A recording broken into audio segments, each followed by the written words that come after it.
नमस्कार, मैं राहुल कठेरिया। इस वक्त कांग्रेस पार्टी का जो शीर्ष नेतृत्व है बहुत चुस्त और दुरुस्त नजर आ रहा है। किसी भी मुद्दे पर तत्काल डिसीजन ले रहा है और कहीं अगर इमरजेंसी मीटिंग बुलाने की नौबत आई तो तत्काल इमरजेंसी मीटिंग भी बुलाई जा रही है। एग्जाम्पल के तौर पर अभी हाल ही में कांग्रेस की तरफ से एक मीटिंग कॉल की गई।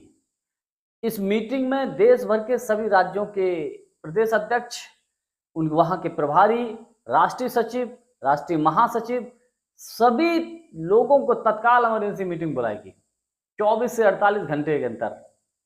और बड़ी बात, सारे के सारे अर्जेंट इस मीटिंग में शामिल हुए।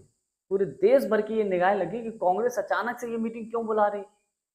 अब देखिए, कांग्रेस जब कोई बड़ा काम करती है या कोई मीटिंग करती है इस टाइप से, वो भी इमरजेंसी, राहुल गांधी कोई मीटिंग बुलाए, तो भारतीय जनता पार्टी के पेट में तो थोड़ी सी खलबली मची जाती है, ये हम सब जानते हैं।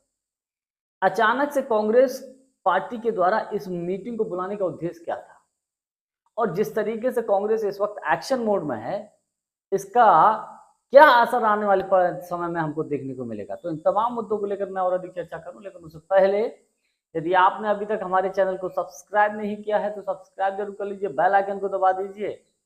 साथ ही साथ वीडियो के डिस्क्रिप्शन में हमारी शॉप है, उसमें जो भी प्रोडक्शन में जो आपको ठीक लगे तो आप खरीद सकते हैं। देखिए, देश के सभी राज्यों के प्रदेश अध्यक्ष, वहां के प्रभारी, राष्ट्रीय सचिव, राष्ट्रीय महासचिव खड़गे साहब की अध्यक्षता में दिल्ली में एआईसीसी कार्यालय पर एक बैठक में शामिल होते हैं। इस बैठक में राहुल गांधी जी भी थे और प्रियंका गांधी जी भी थी और पूरी की पूरी टॉप लीडरशिप कांग्रेस की। मुद्दा वही कि किस तरीके से भारतीय जनता पार्टी को मुद्दों के आधार पर घेरा जाए।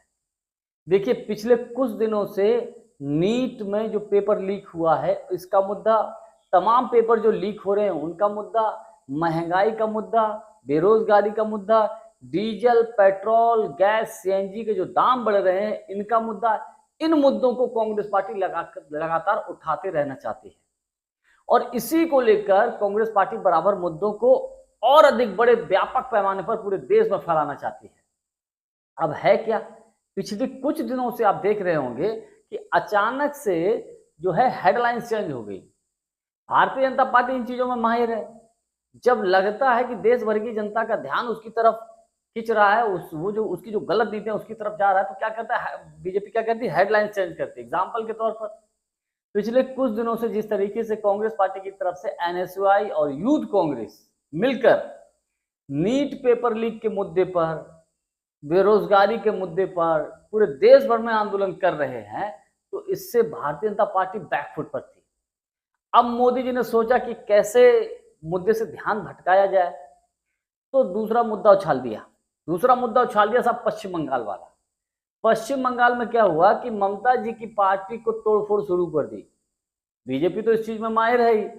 पहले क्या होता था कि वोटों की खरीद फरोख्त होती थी, वोट चोरी शुरू हुई, विधायकों की खरीद फरोख्त शुरू हो गई, अब भैया सांसदों की खरीद फरोख्त शुरू हो रही है।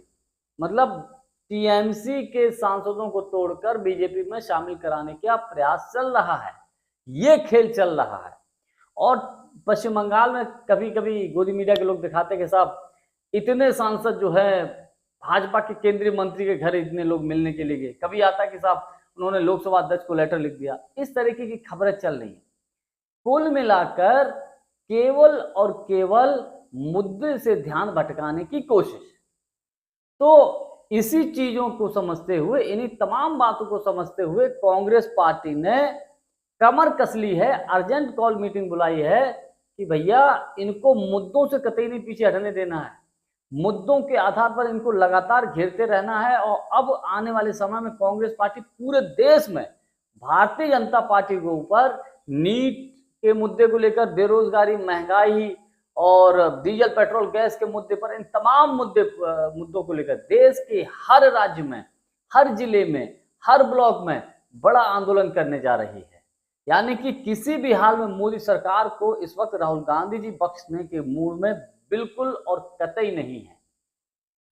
कुल मिलाकर कांग्रेस पार्टी या राहुल गांधी की जो सक्रियता है इस वक्त जो है, मुझे लगता है कि कांग्रेस के लिए बहुत अधिक फायदेमंद साबित हो सकती है। जानकारी हमारी आपको कैसी लगी कमेंट्स करके हमको जरूर बताइएगा। बहुत बहुत धन्यवाद। नमस्कार।